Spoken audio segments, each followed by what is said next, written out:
Welcome बच्चों। तो mathematics में अगला चैप्टर शुरू करते हैं, दैट इज बाइनोमियल थ्योरम। और अगर बाइनोमियल थ्योरम के वेटेज की बात की जाए आईटीजेई मेन एंड आईटीजेई एडवांस के पर्सपेक्टिव से, तो ये मान के चलो कि आईटीजेई मेन एंड आईटीजेई एडवांस में कम से कम एक से दो क्वेश्चंस बाइनोमियल थ्योरम पर बेस्ड देखने को मिलते ही मिलते हैं अपने को। ठीक है, तो अब ये बाइनोमियल थ्योरम का पहला लेक्चर है, तो बाइनोमियल थ्योरम से जुड़ी हुई कुछ एक छोटी मोटी बातें सबसे पहले सीखेंगे। और जनरली ये जो भी चीजें होंगी वो बाइनोमियल थ्योरम इस चैप्टर में, साथ ही साथ परम्यूटेशंस एंड कॉम्बिनेशंस जो आगे चैप्टर्स आएंगे एंड फर्दर मैथमेटिक्स में एज एन एप्लीकेशन यूज हो रहे होंगे, या फिर ऐसे बोलो कि एज अ टूल यूज हो रहे होंगे। तो बाइनोमियल थ्योरम में आगे बढ़ने से पहले जो सबसे पहले चीज सीखेंगे दैट इज फैक्टोरियल्स। तो सबसे पहले तो अपने को समझना है कि फैक्टोरियल्स क्या है और फैक्टोरियल्स किस तरह से काम करते हैं। तो बाइनोमियल थ्योरम में जो सबसे पहली चीज है, तो सबसे पहले तो हेडिंग डाल लेते हैं बाइनोमियल थ्योरम। और बाइनोमियल थ्योरम में भी जो सबसे पहली चीज देखेंगे दैट इज फैक्टोरियल्स।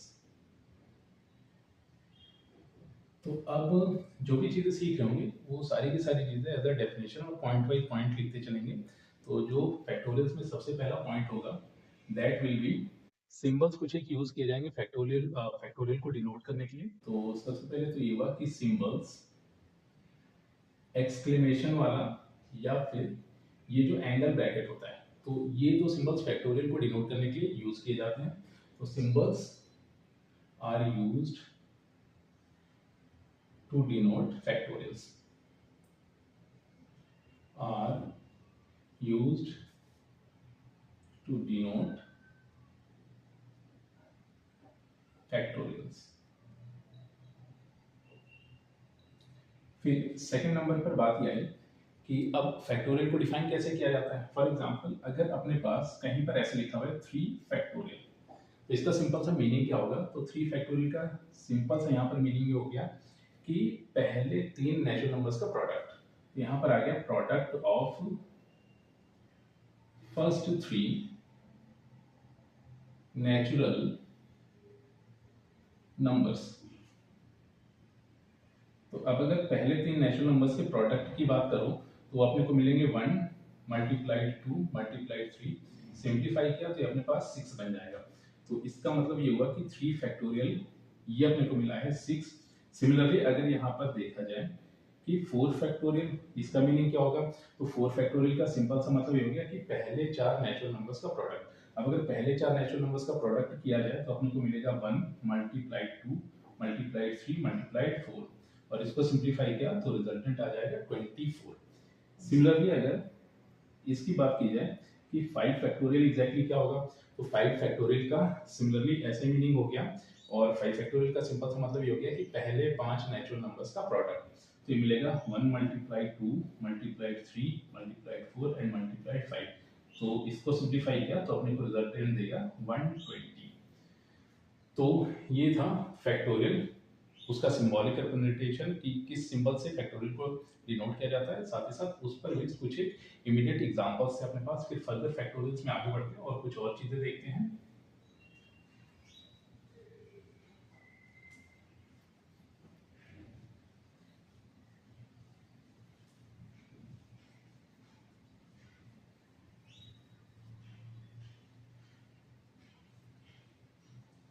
तो अभी तक फैक्टोरियल्स में जो कुछ भी सीखा था उसके बेसिस पर अगर फैक्टोरियल को डिफाइन किया जाए या फिर फैक्टोरियल को लिखा जाए इन जनरल, तो इन जनरल हुआ ऐसा कि कहीं पर n फैक्टोरियल दिया गया है, तो n फैक्टोरियल का सिंपल सा मीनिंग ये हो गया कि फर्स्ट n नेचुरल नंबर्स का प्रोडक्ट।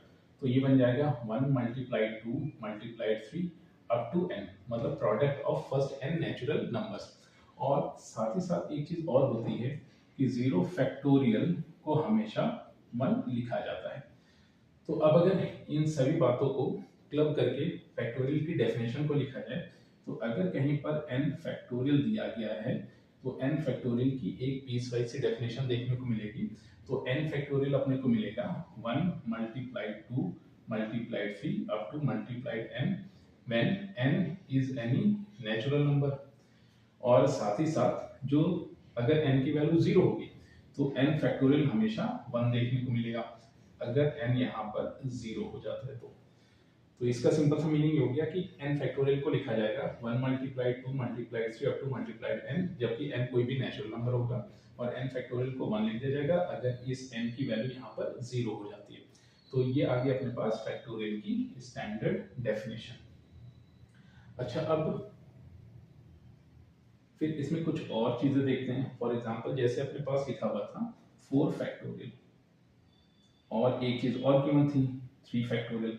तो अगर 4 फैक्टोरियल को देखा जाए तो 4 फैक्टोरियल को सिंपली ऐसे लिख लेते हैं 4 मल्टीप्लिकेशन 3 मल्टीप्लिकेशन 2 मल्टीप्लिकेशन 1, और 3 फैक्टोरियल बन रहा था 3 मल्टीप्लिकेशन 2 मल्टीप्लिकेशन 1। तो अब अगर 3 मल्टीप्लिकेशन 2 मल्टीप्लिकेशन 1 की ये जो वैल्यू 3 फैक्टोरियल गिवन थी, यहाँ पर अगर इसको पुट कर दिया जाए तो अब होगा ये कि ये जो 4 फैक्टोरियल दिया गया था, इस 4 फैक्टोरियल को 4 मल्टीप्लिकेशन 3 फैक्टोरियल की लिखा जा सकता है। और साथ ही साथ इस पर कुछ और एग्जांपल अगर उठाया जाए, फॉर एग्जांपल अगर अपने पास 5 फैक्टोरियल दिया गया है, तो अब इस 5 फैक्टोरियल को अगर देखा जाए तो इस 5 फैक्टोरियल को 4 मतलब 5 मल्टीप्लिकेशन 4 मल्टीप्लिकेशन 3 मल्टीप्लिकेशन 2 मल्टीप्लिकेशन 1 लिखा जा सकता है। फिर अगर फर्दर इसको देखा जाए तो इसे 5 मल्टीप्लिकेशन और ये जो चीज दी गई है that is nothing but 4 factorial, तो इसको लिखा जा सकता है 5 मल्टीप्लिकेशन 4 फैक्टोरियल। तो अब ये जो चीजें अपने पास आई हैं इसके बेसिस पर एक चीज यहाँ पर लिख कर चलते हैं और वो अपने पास ऐसा कुछ मिलेगा कि ये जो 4 फैक्टोरियल था इसको तो लिख दिया 4 मल्टीप्लिकेशन 3 फैक्टोरियल। सिमिलरली ये जो अपने पास 3 फैक्टोरियल था इसको अगर यहाँ पर सिंप्लीफाई करें तो इसको भी लिख सकते हैं 3 मल्टीप्लिकेशन 2 फैक्टोरियल, और ये जो 5 फैक्टोरियल दिया गया था इसको लिखा 5 मल्टीप्लिकेशन 4 फैक्टोरियल। तो अब अगर इसी का जनरलाइज्ड फॉर्म लिख दिया जाए तो यहाँ से हुआ ये, एक नई चीज अपने को और मिली कि n फैक्टोरियल को लिखा जा सकता है n multiplied n minus 1 factorial, provided n अपने पास कैसा भी पॉजिटिव इंटीजर दिया गया, ठीक है। तो n ग्रेटर देन 0 और n कोई भी इंटीजर है, या फिर इसको इस तरह से लिख लेते हैं कि here n is any positive integer, any positive integer. तो ये थी अपने पास फैक्टोरियल की फर्दर डेफिनेशन। 0 फैक्टोरियल 1 हुआ था, फिर यहाँ से n फैक्टोरियल की स्टैंडर्ड डेफिनेशन देखने को मिली। तो n फैक्टोरियल क्या मिला, फर्स्ट n नेचुरल नंबर्स का प्रोडक्ट अगर n कोई भी नेचुरल नंबर है, और n फैक्टोरियल की वैल्यू 1 होगी अगर n की वैल्यू 0 हो जाती है। सिमिलरली 4 फैक्टोरियल को लिखा गया था 4 मल्टीप्लाइड 3 फैक्टोरियल, और इसका जनरलाइज्ड फॉर्म मिला था n factorial that is n multiplication n minus 1 factorial. फिर फर्दर फैक्टोरियल में आगे बढ़ते हैं और कुछ और चीजें देखते हैं।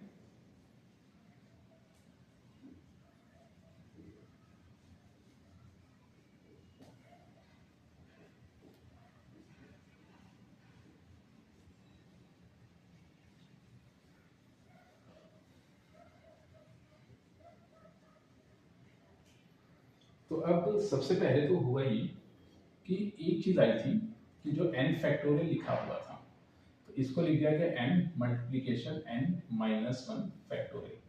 अब इसी का यूज करके एक रिजल्ट को प्रूव करते हैं, और वो प्रूफ ये होगा कि 0 फैक्टोरियल को 1 लिखा गया था। तो पहली चीज तो ये थी कि डेफिनेशन से अपने को पता चल गया कि 0 फैक्टोरियल 1 होगा। फिर अगर इसका प्रूफ देखा जाए कि मैथमेटिकली ऐसा कौन सा प्रूफ है, या फिर मैथमेटिकली ये चीज कैसे यूज करती है, या फिर इसको कैसे शो किया जा सकता है कि 0 फैक्टोरियल हमेशा 1 बन रहा होगा। तो अब वही कि 0 फैक्टोरियल 1 ये अपने को प्रूफ करना है।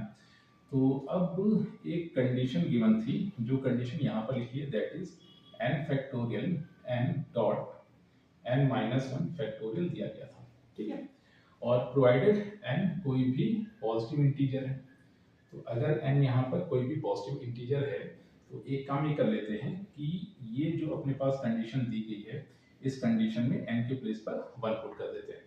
तो जैसे इसमें n के प्लेस पर 1 पुट किया तो 1 फैक्टोरियल मिल गया 1 मल्टीप्लाइड 1 माइनस 1 फैक्टोरियल। इसको फर्दर सिंप्लीफाई करें तो 1 फैक्टोरियल का सिंपल सा मीनिंग यहाँ पर हो गया 1, और राइट हैंड साइड पर 1 मिला, फिर ये अपने को मिल जाएगा 0 फैक्टोरियल। अब ये जो 0 फैक्टोरियल आया है तो ये 0 फैक्टोरियल को यहाँ से कुछ ऐसे लिख सकते हैं 0 फैक्टोरियल इज इक्वल टू 1। तो यही इस चीज का प्रूफ है कि 0 फैक्टोरियल को 1 किस तरह से लिखा जाएगा। तो या तो इसको डेफिनेशन से लेकर चलते हैं कि हाँ 0 फैक्टोरियल 1 होगा अपने पास, जो स्टैंडर्ड डेफिनेशन दी गई थी, या फिर फर्दर यहाँ पर इस जीरो फैक्टोरियल को 1 प्रूव करने के लिए इस गिवन आइडेंटिटी का यूज कर दिया गया। तो ये फिलहाल था अपने पास प्रूफ इस चीज का कि जीरो फैक्टोरियल 1 कैसे होता है।